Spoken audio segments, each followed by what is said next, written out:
안녕하세요. 토킹 덕트스 토닥입니다. 토닥입니다. 구독과 좋아요, 댓글과 알림 설정 부탁드립니다. 어디 가나 선을 넘는 사람이 꼭 있는데 촬영 전 원쌤이 나르시시스트들이 밥 먹듯이 선을 잘 넘는다는 얘기를 하는 걸 듣고 정말 뼈 때리는 공감을 했거든요. 정말 여태 저에게 선 넘는 행동을 한 사람들을 되돌아보니 좀 나르시스틱한 성향이 강한 사람들이었더라고요.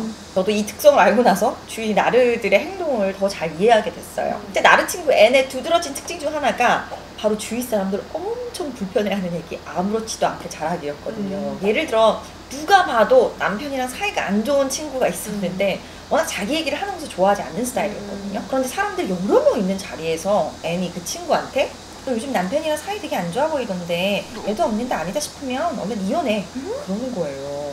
뭐 그 친구가 자기가 먼저 뭐 남편에 대한 속상함이나 조언 같은 것을 구하지도 않았는데 정말 친구 얼굴에 불편한 기색이 역력하더라고요. 또 애는 그렇게 주위 사람들한테 무리한 부탁을 많이 해요. 같은 그룹 내 친구가 외국에서 남편 직장 때문에 한 2년 정도 살게 됐는데 집세가 워낙 비싼 도시라 방 한 개만 있고 거실이랑 부엌이랑 붙어있는 이제 크기가 좀 작은 집을 얻었나 봐요. 근데 어느 날 저한테 보이스톡이 왔던데 너무 속상하다고. 그래서 얘기를 좀 들어보니까 이제 애니 그 나라에 겸사겸사 갈 일이 생겼는데 자기 뭐 호텔은 낯설고 불편해서 친구 집에서 일주일 이상 지내면 안 되겠냐고 이렇게 막무내기로 밀어붙이더래요. 그래서 친구가 방이 하나밖에 없어서 잘 곳이 마땅치 않다고 하니까 소파는 충분하다고 끝까지 철판 깔고 굴하지 않더래요.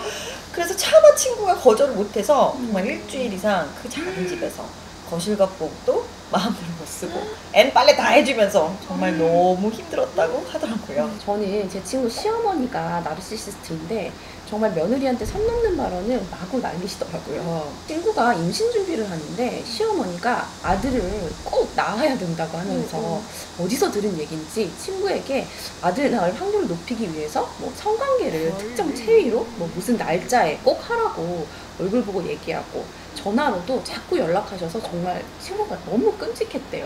또 친구가 SNS를 하는데 자꾸 시어머니가 팔로우를 신청한다는 거예요.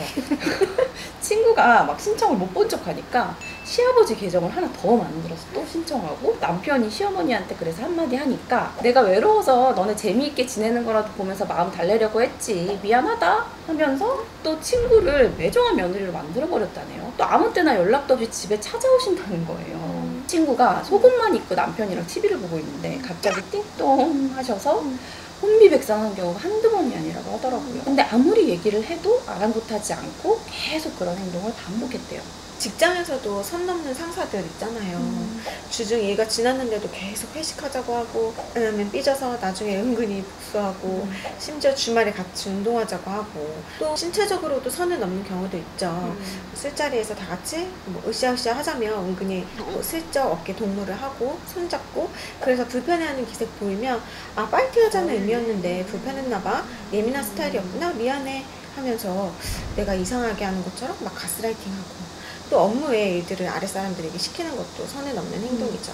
맞아요. 지난 영상에서 제 나르 선배가 후배들한테 자기 구두를 닦아보라고 하고 겨울에 방에 히터를 켜놓고 대기하라고 했다고 얘기를 드렸었는데 그것도 다 선을 넘는 행동이죠. 직장에서 업무로서 만난 선후배지 후배들이 개인 심부름꾼은 아니잖아요. 직장 선후배로서의 적정선을 못 지키는 거죠. 또 나한테 직접적으로 무슨 행동을 가하는 것은 아니지만 본인 얘기 TMI로 하는 사람들 있잖아요. 그냥 일적으로 연락을 주고받는 선배랑 지난번 저는 식사를 하게 됐었는데 아직 미혼인데 자기 최근 만난 여자분들과 있었던 얘기들을 너무나도 상세히 해주시는 거예요. 성적인 얘기까지. 난 정말 알고 싶지 않은데 상대방이 듣고 싶어 하지 않는데 본인 얘기 너무 자세히 하는 것도 선을 넘는 행동이죠.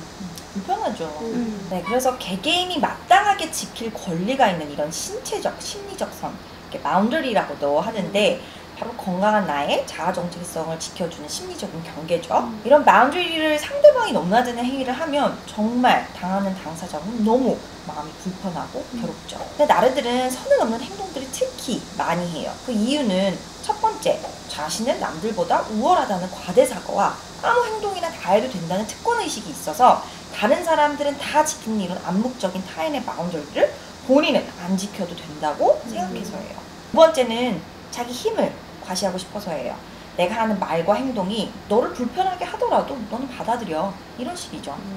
나를 직장 상사들에게서 자주 볼 수 있는 모습이죠. 자신의 이런 선을 넘는 행위들을 부하 직원이 받아들여주지 않으면 보복이 있을 것이라는 암묵적인 협박, 압박하에 그런 행동들을 지속하는 거죠. 세 번째, 나르들은 충동 조절이 안 돼서 자기가 하고 싶은 말이나 행동이 있으면 못 참는 거예요. 상대가 불편하든 말든 내가 하고 싶으니까, 선을 넘고 싶으니까 그냥 넘어버리는 거죠. 바로 공감 능력 떨어지는 특성도 한 몫을 하는 거죠. 그래서 정상적인 사람들은 아무리 내가 아쉽고 부탁하고 싶은 것이 있어도 내가 이 부탁을 상대가 하면 상대가 부담스러워하거나 귀찮아하거나 또 거절할 때 느낄 불편함을 생각해서라도 부탁을 잘 안 하게 되잖아요. 그런데 나라들은 상대가 어떻게 느낄지 신경을 쓰지 않으니까 상대가 마음에 곤란하든 말든 불편하든 말든 내가 원하는 게 있으면 막 던지는 거죠. 이런 특성들이 다 뭉쳐져서 나라들은 상대방과 마땅히 지켜야 할 거리 조절을 정말 못하고 남의 심리적, 신체적 바운더리에 대한 존중이 없어요. 우리 원쌤은 나르들과는 정말 정반대네요. 진짜 남한테 부탁 못하는 걸로 유명하잖아요. 가족 내에서도 이런 바운더리를 넘는 경우가 있는 것 같고 오히려 가족이기 때문에 더 그럴 수 있을 것 같아요. 예를 들어 나의 남편이 부인의 일거수일투족을 모두 알려고 하는 경우 많이 보이잖아요. 어디 가는지, 누굴 만나는지, 심지어는 어떤 옷을 입어야 하는지, 또 머리 스타일은 어떻게 하고 뭐 특정 체중 이상으로 늘면 부인에게 막 심하게 모욕을 주는 경우도 있고요. 내 몸, 내 머리, 내 옷 이런 것들은 내가 결정권을 가져야 하는 영역이지 이걸 왜 배우자가 정하는 대로 해요. 남편이 좋아서 뭐 남편이 기뻐하는 모습을 보고 싶어서 자의적으로 하는 것과 남편이 무서워서 강압적으로 하는 것은 분명한 차이가 있잖아요. 이런 경우는 부부관계 안에서 선을 못 지키는 것이고 나르 측 배우자가 선을 넘는 행동을 하는 이유가 상대방을 자신의 조종하에 두려고 그렇게 하는 거잖아요. 나르 부모들도 자식들에게 이런 선을 정말 못 지키죠. 물론 대부분의 부모가 자식이 잘 되라는 마음에서 자녀들에게 가장 좋은 것을 권유하죠.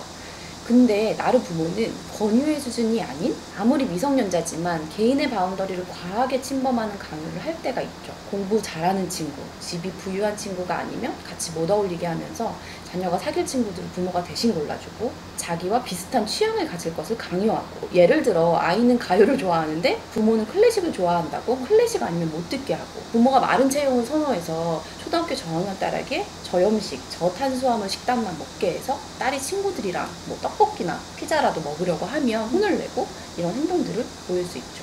그래서 이렇게 밥을 먹듯이 선을 자주 넘는 나르가 내 주위에 있다고 하면 가장 중요한 게는 누구나 자기만의 바운더리가 꼭 필요하다는 것을 반복적으로 인식하는 거예요.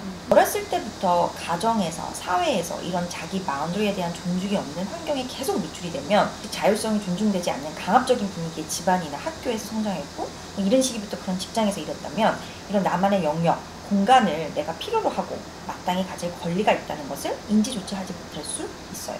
나의 정신건강을 위해서는 이런 바운더리가 꼭 있어야 합니다.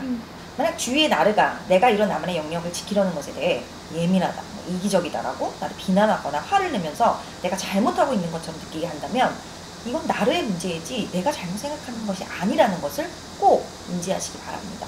두 번째는 나르에게 나의 생각, 감정, 속내를 절대로 드러내지 마세요. 나에 대해서 알지 못하면 내 영역을 침범하는 것이 그만큼 힘들죠. 세 번째, 죄책감을 버리자예요.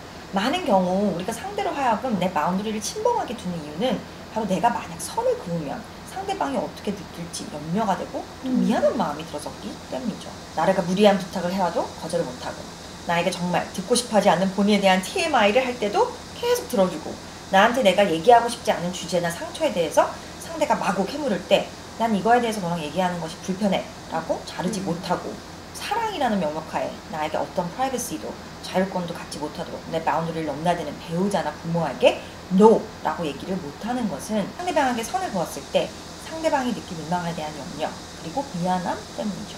그래서 중요한 것은 미안함을 느낄 필요가 절대로 없다는 것입니다. 내가 마땅히 가질 권리가 있는 나만의 영역을 내가 지키려는 것이고 오히려 그런 개인적인 공간에 대한 인식이나 배려가 없는 상대 나르가 나에게 미안해야 하는 거죠. 근데 중요한 것은 나르들은 미안함을 모르는 부류라는 것입니다. 그래서 미안함을 모르는 부류에게 내가 죄책감을 가질 필요는 없겠죠. 또 어떤 분들은 반복적으로 선을 넘는 주위 사람에게 직접적으로 그 얘기를 직언하는 것이 너무 민망하다고 은근슬쩍 돌려서 여러 번 암시를 주거나 불편한 기색을 내비쳐서 일깨워줄 수 있는 방법은 없냐고 물어보시더라고요. 근데 제 대답은 그렇게 은근슬쩍 돌려서 얘기하거나 내비쳐서 그걸 캐치할 사람들이었다면 아예 애초부터 반복적으로 상대방에게 엄청난 불편감과 압박감과 불쾌감을 선사하는 선을 넘는 행위들을 하지 않았을 것이라는 겁니다. 심리적으로 건강한 사람들은 상대와 어느 정도 거리를 유지해야 하는지, 또 만약 실수로라도 한두 번 상대의 마운드를 넘었다고 해도 상대방이 불편해하는 것이 감지되거나 한 번이라도 지적을 받는다면 바로 상대의 영역을 침범하는 행동을 그만두고 조심하죠. 특권의식을 가진 채 힘을 과시하고 싶어하고 상대를 조종하고 자기 하고 싶은 것은 꼭 하는 나르들은 상대가 대놓고 바운드리를 침범하지 마! 라고 해도 적절한 손짓기가 불가능한 부류입니다. 그러니 언젠가는 나를 상대가 내 영역을 존중해줄 날이 올 것이라는 헛된 희망을 버리시고 가능하다면 내 바운드리를 자꾸 침범하는 나로와는 확실하게 거리를 두거나 관계를 정리하는 것이 가장 현명한 선택이겠죠. 누군가가 나한테 반복적으로 선을 넘는 행위를 해서 내가 불편한 기색을 여러 차례 보이고 주의를 주는데도 아랑곳하지 않고 나만의 영역을 침범하는 행동을 지속한다면 그 상대가 나루는 아닌지 돌아보시기 바랍니다. 오늘 영상이 도움이 되셨다면 구독과 좋아요, 알림 설정을 통해서 더욱더 많은 저희의 유익한 영상들을 접해보시기 바랍니다. 오늘 토킹은 여기까지. 토닥입니다. 감사합니다.